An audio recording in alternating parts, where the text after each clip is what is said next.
Buen día, vamos a dar resolución al caso clínico número 29 de la especialidad en infectología de la Universidad Nacional. Tenemos una paciente femenina de 71 años, natural y procedente de Bélgica, que solo habla francés, se dedica al hogar.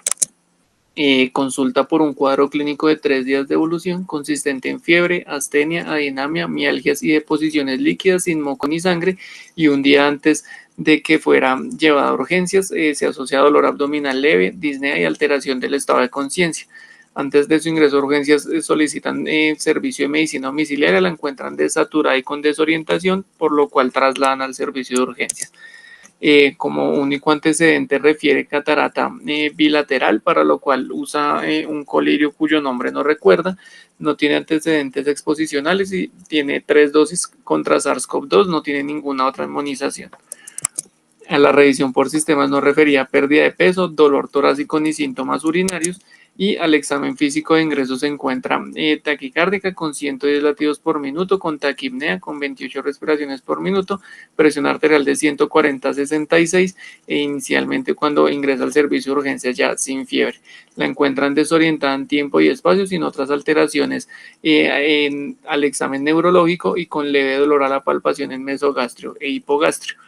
Realizan exámenes de ingreso con unos gases arteriales que muestran una acidosis metabólica, con una hipoxemia moderada terapéutica con lactato elevado, un hemograma que muestra una trombocitopenia severa y alteración de las pruebas de función hepática dadas por elevación de transaminasas e hiperbilirrubinemia mixta. Se encuentra también sodio en 120 y potasio en 3.2. Se le hace un coproscópico que inicialmente no muestra signos inflamatorios, sin sangre oculta y sin leucocitos. Se hace una radiografía de tórax teniendo en cuenta la desaturación, que inicialmente es reportada como normal. Al ingreso entonces se decide hacer reanimación hídrica, se aumenta el oxígeno suplementario de oxígeno por cánula nasal a 2 litros que traía desde medicina domiciliaria a Venturia el 40%, a pesar de lo cual presenta deterioro clínico dado por persistencia taquicardia, taquipnea con saturación limítrofe y desorientación e hipoperfusión, con lo cual se considera una sepsis de origen gastrointestinal. Se decide inicio de ceftriaxona y metronidazol por signos de dificultad respiratoria se decide realizar intubación orotraqueal.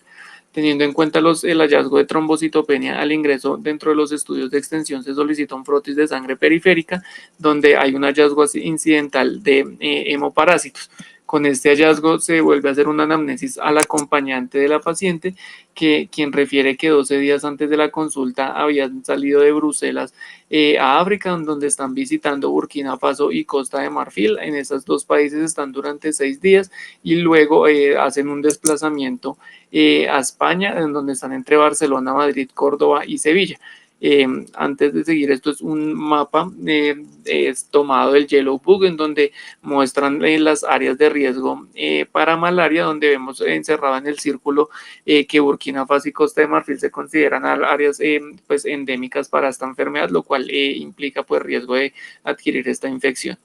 Luego de pasar estos 5 días en España, llegan un día antes del día de la consulta a Bogotá con plan de visitar la costa atlántica, pero por los síntomas de la paciente pues se cancela ese viaje y la paciente termina en urgencias. Esto es lo que encuentran en el extendedor de sangre periférica, que vemos varias formas en anillo de Plasmodium falciparum, y acá en esta parte se alcanza a ver un esquizonte de Plasmodium vivax. Ya en la gota gruesa vemos múltiples formas en anillo también de Plasmodium falciparum, y también algunos esquizontes y trofozoitos ameboides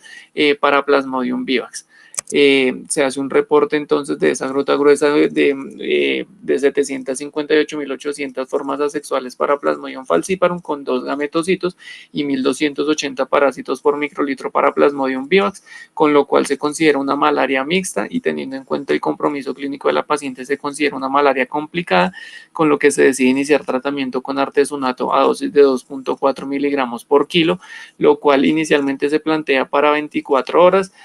por el compromiso clínico de la paciente y no tener una adecuada, digamos, vía de administración de las otras líneas de tratamiento, eso se prolonga 48 horas hasta que se puede iniciar el artemeter lumefantrine y la primaquina, pues según las dosis establecidas en las guías. Con esto la paciente posteriormente tiene algunas complicaciones durante la hospitalización, pero finalmente logra salir con sus enfermedades resueltas. Teniendo en cuenta entonces los hallazgos, vamos a revisar hoy malaria. La malaria es una enfermedad tropical y subtropical parasitaria transmitida por mosquitos del género Anopheles, que se considera endémica en 84 países del mundo. El agente etiológico son las especies del género Plasmodium, que son organismos eucariotas unicelulares pertenecientes al filum apicomplexa, haciendo referencia a uno de sus organelos con los cuales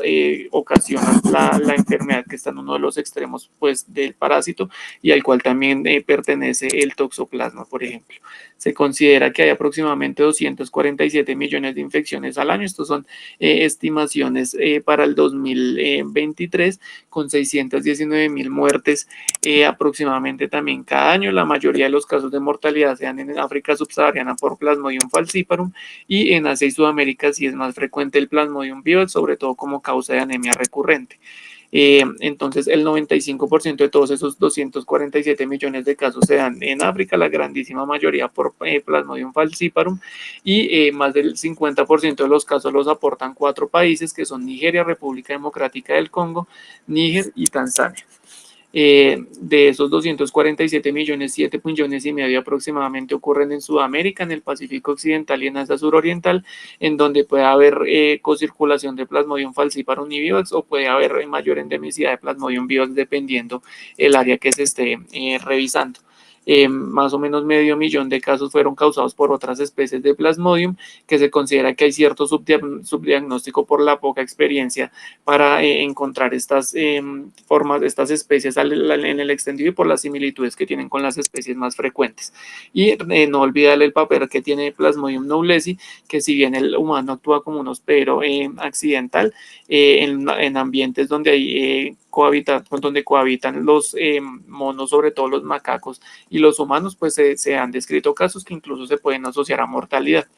Ya en cuanto a la epidemiología en Colombia, esto es un mapa del 2018. Básicamente no han cambiado los departamentos que presentan la mayor cantidad de casos y los que tienen más riesgo. Vemos acá que el Chocó es el caso que más, el departamento, perdón, que más casos reporta, donde se da en general a expensas de Plasmodium falciparum. En la costa pacífica que vemos acá, la mayoría de casos son por Plasmodium falciparum, y a medida que vamos avanzando hacia el norte, ya empieza a haber una equivalencia entre los casos producidos por falciparum y vivax, y en las otras zonas de alta prevalencia, como son el departamento de la Orinoquía y el Amazonas, hay predominio de Plasmodium vivax. Se considera que el 66% de los municipios de nuestro país están en riesgo al estar bajo una altura menor de 1.600 metros sobre el nivel del mar, y al tener ciertas condiciones climáticas y epidemiológicas que facilitan la transmisión. Y ya con datos para el año pasado, se tuvieron 105.482 casos, de los cuales el 98% fueron malarias no complicadas, el otro 2% complicadas. Se registraron 23 mortalidades, y para lo que va de la semana y hablando en cuanto a la diferenciación de especie, el 63% fue por Plasmodium vivax, el 36% por falciparum y un 1% mixto. Siempre se ha descrito en los documentos del Instituto Nacional de Salud que se pueden encontrar casos de Plasmodium malariae, pero van varios años en los que precisamente no se hace diagnóstico de esta especie, y hay que recordar que en nuestro país no hay circulación de Plasmodium ovale ni de Plasmodium knowlesi.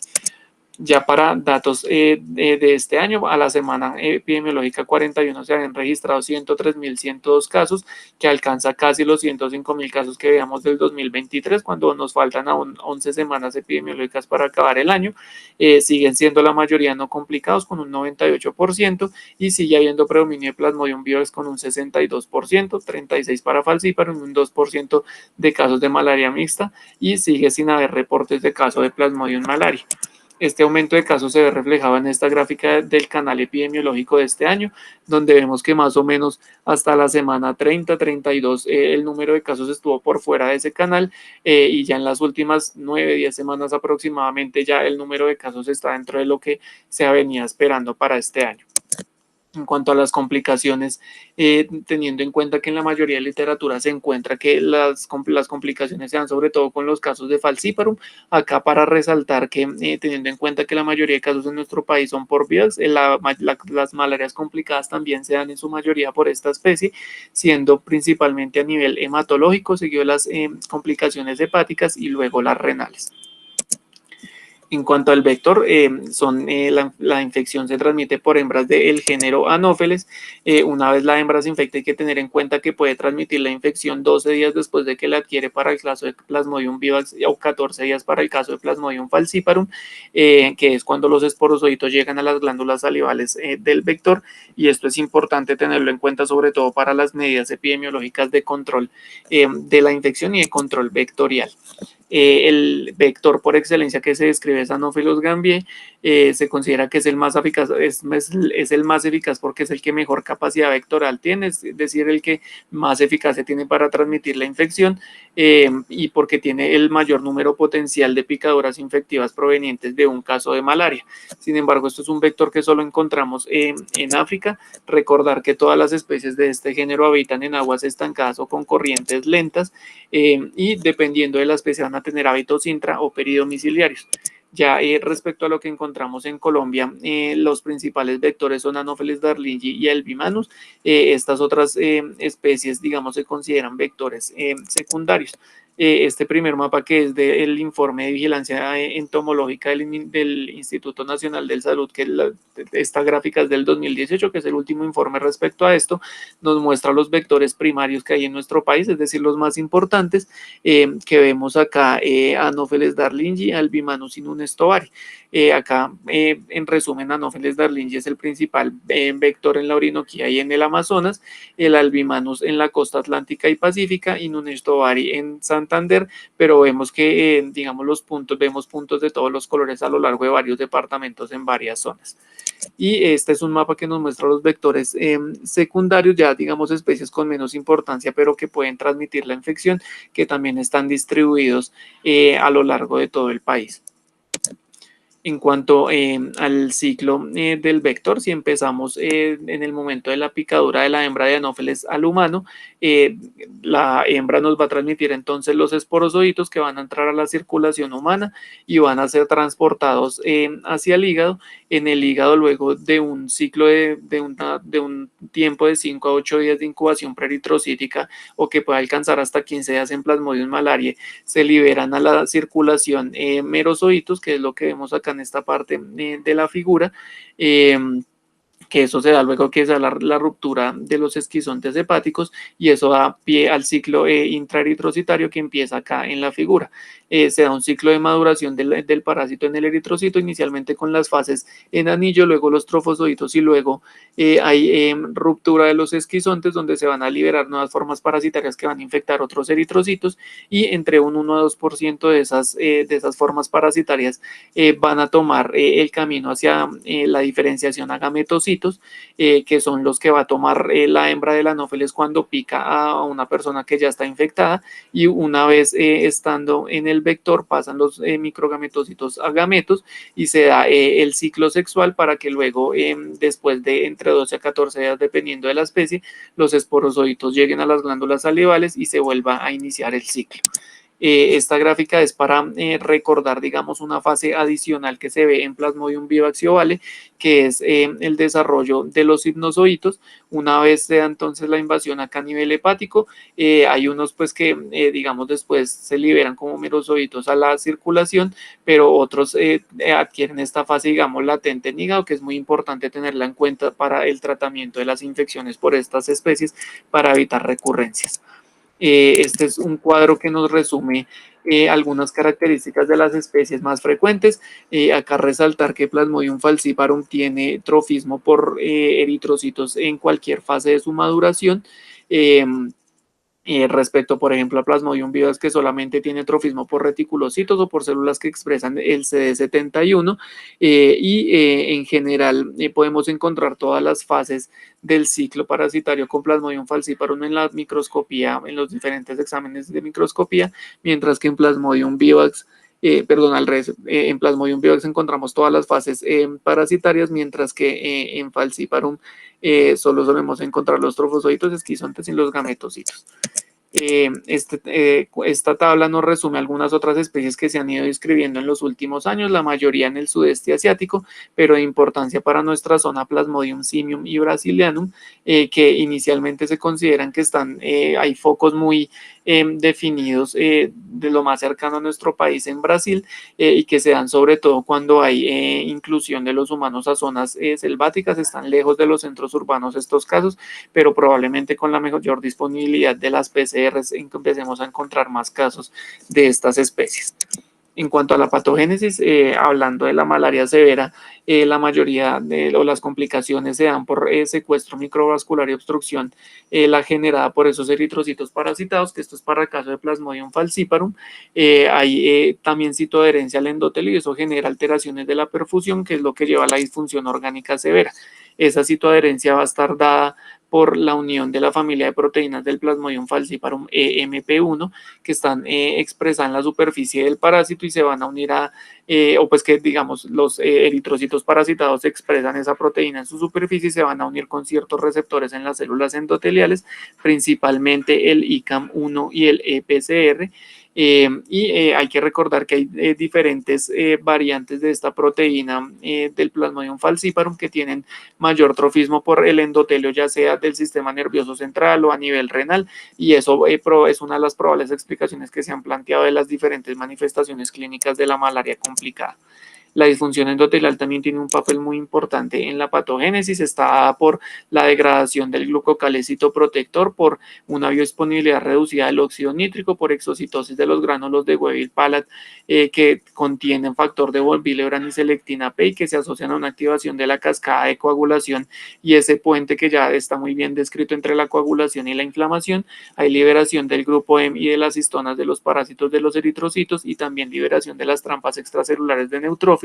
que todo eso va a empeorar las alteraciones de la microcirculación en los diferentes órganos, y a esta disfunción endotelial se le atribuyen las alteraciones de edema y microhemorragia. También hay presencia de acidosis metabólica que en parte va a estar explicada por el lactato proveniente de esa hipoperfusión que venimos mencionando y otra parte va a estar explicada por la translocación de ácidos a partir de la microbiota intestinal. Hay alteraciones importantes de la permeabilidad intestinal que se dan por secuestro parasitario y por producción inadecuada de ciertas sustancias protectoras como la citrulina y la glutamina, y esto es lo que ha explicado el mayor riesgo de bacteremia por enterobacterias que se ven en estos pacientes, sobre todo pues en los pacientes con malaria severa. Que está descrita sobre todo la asociación con especies de Salmonella notifi. La anemia también se considera que es multifactorial, tal vez lo que uno más tiene presente es el mecanismo de hemólisis, pero hay otros mecanismos que explican la anemia en los pacientes con malaria complicada por falciparum, que es también la pérdida de eritrocitos no infectados por daño oxidativo, por deficiencia de glucosa 6-fosfato que dependerá de la población que estemos evaluando, por destrucción mediada por complemento y por aumento de la retención y depuración esplénica. Acá vemos la deformabilidad reducida de los eritrocitos, que eso sí es una explicación de la hemólisis o pues de la anemia a expensas de los eritrocitos que sí están parasitados. Hay también alteración en la producción de los eritrocitos, teniendo en cuenta que falciparum puede infectar a todas las líneas a todos los tipos celulares en la maduración de los eritrocitos, y también se han asociado a la anemia una parasitemia prolongada y una depuración digamos demorada de la infección. En Plasmodium vivax no es tan importante el secuestro microvascular, pero sí hay una acumulación parasitaria extravascular a nivel de vaso y de médula ósea, y los eritrocitos infectados circulantes con estudiosas sexuales son mucho más deformables que en Plasmodium falciparum, lo cual explica la menor, digamos, asociación con el secuestro microvascular. También hay una disfunción orgánica que se asocia a activación endotelial, que eso se relaciona con la masa parasitaria y con inflamación sistémica. Ya en cuanto a la clínica, esto es una imagen pues del protocolo de vigilancia de salud pública de malaria de este año del Instituto Nacional de Salud, donde lo traigo para ver la definición de caso confirmado por laboratorio, que es todo paciente febril definido como una temperatura por encima de 37,5 en el momento de la consulta o en las 2 semanas previas a la consulta. Muy importante que haya estado en un área o región endémica en los últimos 15 días y que se confirme la presencia del Plasmodium plasmodium mediante examen parasitológico, mediante prueba molecular o mediante pruebas rápidas. Y la malaria no complicada básicamente es cualquier malaria que no cumple los criterios de la malaria complicada. Esos criterios de malaria complicada van a depender del sistema que se esté analizando, que lo encuentran pues en cualquiera, en el protocolo, pues en las guías nacionales o en las guías de la OMS, que pueden estar dados por alteración del estado de conciencia, por edema pulmonar, por hemorragias o sangrados importantes, por la presencia de choque, por acidosis, por hipoglucemia, por anemia malárica severa que para adultos maneja el límite de menos de 7 gramos por decilitro o un hematocrito menor del 20% asociado a una parasitemia de 10.000 parásitos por microlitro, lesión renal aguda severa, ictericia definida como bilirrubinas por encima de 3 miligramos decilitro con un recuento parasitario por encima de 100.000 parásitos, que cambia el conteo parasitario para Plasmodium knowlesi, que pues en nuestro medio no aplica, y la hiperparasitemia que se describe en Plasmodium falciparum con más del 10% de eritrocitos infectados. Ahí en las guías de la OMS encontramos estos criterios epidemiológicos que en otros documentos, digamos, van mezclados con los criterios de malaria complicada, donde está la postración, que lo definen como incapacidad para sentarse o caminar sin ayuda, convulsiones múltiples, que es tener más de 2 episodios en 24 horas. Y recordar que esos criterios están bien definidos para malaria complicada, y para la malaria vivax se consideran los mismos criterios sin tener en cuenta los límites de parasitemia, pues en las variables que tienen asociado un recuento en esos parásitos. En cuanto a la recurrencia de la malaria, hay que tener claros 3 conceptos. Uno de ellos es la recidiva, que son los pacientes con reaparición de parasitemia con formas asexuadas en gota gruesa, que se da luego de recibir tratamiento para un episodio de malaria. Está la recaída, que son pacientes con recidiva entre 1 a 4 meses después del último episodio de malaria, que se le atribuye a la persistencia de los hipnozoitos, esas formas hepáticas que veíamos en las diapositivas del ciclo celular, del ciclo del parásito, perdón. La recrudescencia, que es en los pacientes que tienen una recidiva en los 30 días posteriores a recibir el tratamiento, se aplica para cualquier especie de Plasmodium y en general se atribuye a una mala adherencia al tratamiento o a una subdosificación del tratamiento. Esto es tomado de las guías de la Organización Mundial de la Salud, cuya última versión son de hace un año, octubre del año pasado, en donde recomiendan que el diagnóstico se puede hacer por microscopía o por pruebas de detección rápida. El estándar de oro sigue siendo la gota gruesa, que consiste en tomar entre 3 a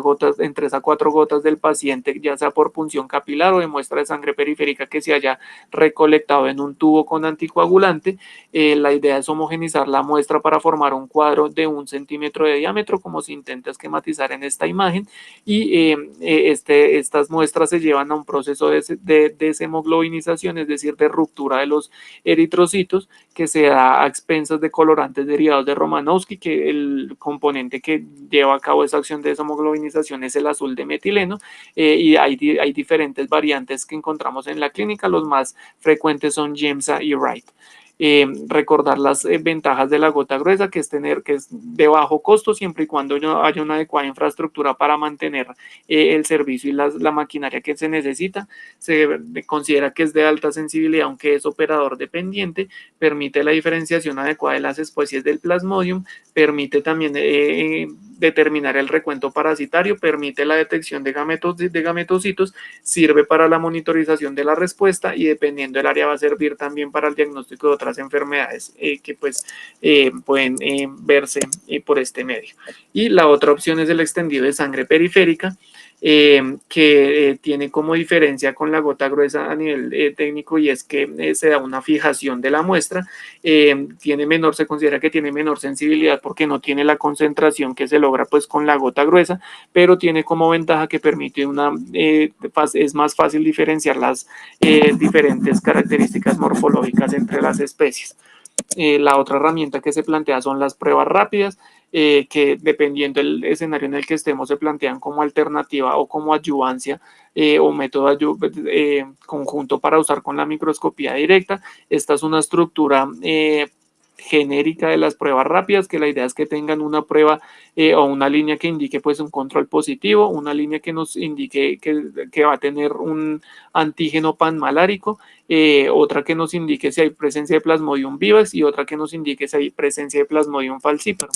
Estos son los principales antígenos que se usan en estas pruebas. Para el caso de Plasmodium falciparum se usa la proteína 2 rica en histidina, que hay que tener presente que puede tener falsos negativos, sobre todo ya con cepas descritas incluso en Colombia, que tienen de lesiones en genes asociados a esta proteína. Y también hay que tener en cuenta que no se puede usar como seguimiento del tratamiento, pueden permanecer 15 días, incluso la literatura refiere hasta un mes positivas a pesar de un tratamiento exitoso. Para Plasmodium vivax se suelen usar proteínas recombinantes de lactato deshidrogenasa de esa especie parasitaria, o hay otras pruebas que usan la lactato deshidrogenasa como marcador panmalárico, y la aldolasa es otro de los marcadores que se usa como marcador panmalárico en este tipo de pruebas. Este cuadro nos resume nos hace una comparación entre los distintos métodos. Acá sobre todo resaltar la sensibilidad que puede con la microscopía directa, que puede ser de hasta 5 parásitos por un microscopista experto, pero digamos que se empeora hasta 50 o 100 parásitos si es alguien que no tenga tanta experiencia, y acá pues destacar el papel de la proteína de la reacción en cadena de la polimerasa, perdón, que pues sí tiene una sensibilidad mucho menor. También otra de las principales diferencias es en cuanto al tiempo, que es la gran ventaja de las pruebas rápidas respecto a las otras herramientas que tenemos. La PCR pues cada vez está más disponible, incluso puede que a Colombia en los próximos meses llegue un panel para con la plataforma del FilmArray, que para, digamos, casos de fiebre tropical, en donde va a incluir Plasmodium vivax y falciparum. Y como definición de la malaria mixta, se considera que se da cuando hay formas parasitarias de Plasmodium vivax concomitante con gametocitos de Plasmodium falciparum, como era el caso de nuestra paciente, o cuando hay ausencia de gametocitos, se tiene que evidenciar circulación de Plasmodium vivax y formas asexuales regulares compatibles con Plasmodium falciparum en una proporción mayor o igual al 40% en 100 formas parasitarias observadas.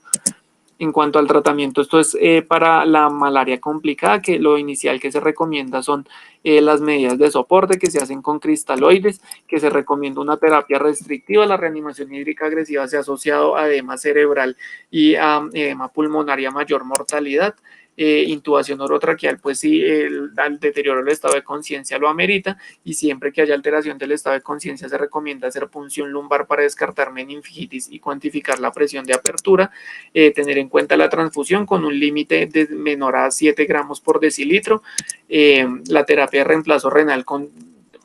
prácticamente los criterios que manejamos en otras patologías, y la bacteremia concomitante, recordar que se puede dar en el 1 al 10% de los adultos, sobre todo en malaria falciparum, y uno debería considerar tratamiento empírico en los pacientes que tienen choque o pues que haya compromiso meningio. Esta imagen intenta resumir el mecanismo de acción de la mayoría de antimaláricos. Esto es una forma intraeritrocitaria del parásito. Para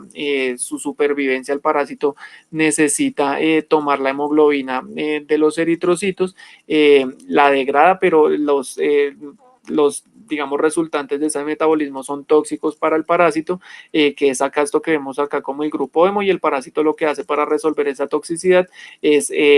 utilizar la hemozoína para atrapar ese grupo hemo. Varios de los medicamentos entonces lo que evitan es la unión del grupo hemo a esta hemozoína y hace que el parásito se intoxique con ese grupo hemo.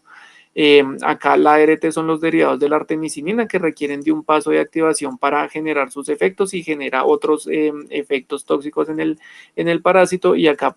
por fuera de la vacuola parasitófora, de la vacuola digestiva, que vemos acá están los otros mecanismos de acción. Estos medicamentos acá sobre la síntesis de los folatos, acá sobre la síntesis de las proteínas, y acá en rojo resaltar esta K13 que hace referencia a la proteína que es 13, que es la que está la que explica la resistencia a los derivados de la artemisinina, que también ya se han descrito en nuestro país. La artemisinina y sus derivados entonces son hoy en día el pilar del tratamiento. La artemisinina se aisló o se sintetizó por primera vez en 1971 por la científica china Tu Youyou, por lo cual recibió el Premio Nobel de Medicina en el 2015. Se sintetizó a partir de Artemisa annua o también conocida como el ajenjo dulce. Digamos que necesita sufrir una escisión reductiva de su enlace endopiróxido por la forma ferrosa del grupo hemo en la vacuola digestiva que veamos en la diapositiva interior para activarse, y eso genera alquilación de ciertas biomoléculas y que terminan causando estrés oxidativo y daño celular. Se considera que es muy activa contra esas formas asexuales sanguíneas por la abundancia de esa forma ferrosa del grupo hemo, que es la que genera la activación del medicamento. Eh,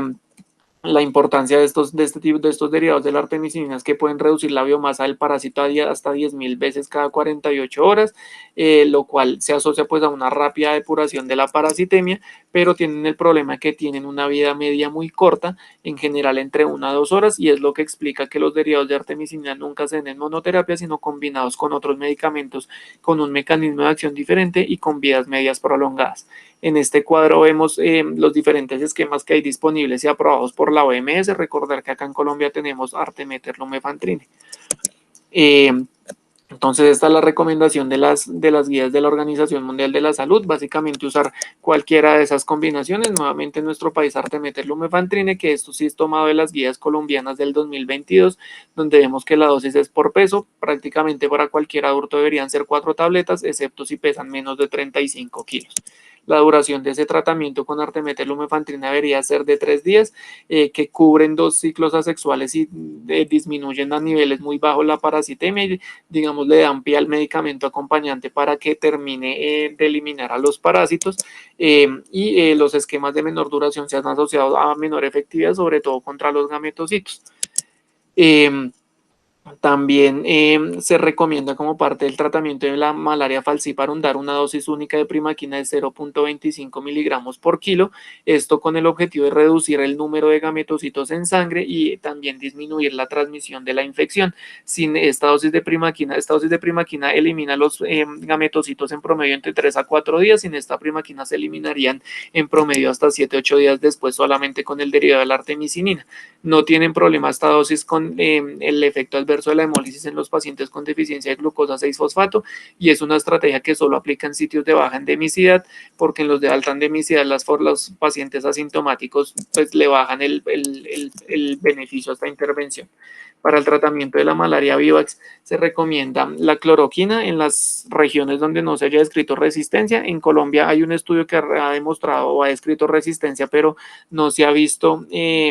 en la vigilancia de los últimos 10 a 15 años que haya fallas terapéuticas, por lo que en nuestro país se sigue recomendando. La idea es completar una dosis total de 25 miligramos kilo día con 10 miligramos kilo en los días 1 y 2 y el tercer día 5 miligramos por kilo. La idea es siempre dar las dosis ajustadas a peso para evitar que precisamente se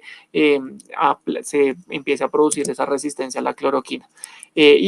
Para dar lo que se encuentra en la literatura como la cura radical, que es la eliminación de las fases hepáticas, se recomienda la primaquina. En nuestras guías colombianas está el esquema de 0.25 miligramos por kilo día por 14 días, pero la recomendación de la OMS es dar 0.5 miligramos kilo día a 7 días, es decir, se termina completando una dosis total igual de 3.5 miligramos, pero este esquema más corto se asocia a mayor adherencia por parte de los pacientes. Y para el tratamiento de la malaria severa sí se recomienda el artesunato al menos por 24 horas o hasta que se pueda tolerar la vía oral, como se vio en nuestra paciente. En cuanto a la prevención, esta es una tabla que intenta resumir las recomendaciones del Yellow Book con medicamentos que podemos encontrar acá en Colombia, y acá les pongo en qué momento respecto al viaje que se vaya a hacer al área endémica se debería empezar a tomar el medicamento, y tener acá en cuenta que la mayoría deberían continuarse al menos por 4 semanas luego de haber salido del área endémica, a excepción de la primaquina, pero es, digamos, administrativamente difícil conseguir la primaquina para este fin. También hay disponibilidad de vacunas, hoy en día aprobadas estas dos por la OMS, que se están utilizando en niños en África, que tienen efectividades moderadas, esta primera vacuna con una efectividad del 36% y esta segunda entre 50 y 70%, pero han mostrado mejor rendimiento cuando se combina con otras estrategias como la quimioprofilaxis que veamos en la diapositiva anterior. Y otra de las estrategias son los anticuerpos monoclonales, que ya este año en mayo en el New England salió un estudio con una molécula llamada L9LS que muestra una protección de aproximadamente el 70% que se prolonga por 6 meses y que se plantea ya como estrategia de prevención en zonas de alta endemicidad y también para los viajeros. Ya como mensajes para llevar a la casa, tener en cuenta que la malaria sigue siendo un problema de salud pública que afecta a muchos países en el mundo. Hay que tenerla en cuenta en el contexto de síndrome febril en pacientes que han estado en sitios endémicos y asimismo es muy importante tener en cuenta qué especies circulan en cada sitio para saber qué es lo que puede tener, qué tipo de malaria puede tener nuestro paciente. El diagnóstico se basa en microscopía y pruebas rápidas, pero cada vez vamos a empezar a tener más contacto con las pruebas moleculares. El pilar del tratamiento son los derivados de la artemisinina para Plasmodium falciparum y en Plasmodium vivax la cloroquina y pues tener en cuenta el uso de la primaquina para la cura radical y evitar las recurrencias y también tener en cuenta las diferentes opciones de prevención en las que contamos vacunación, profilaxis y anticuerpos monoclonales. Muchas gracias.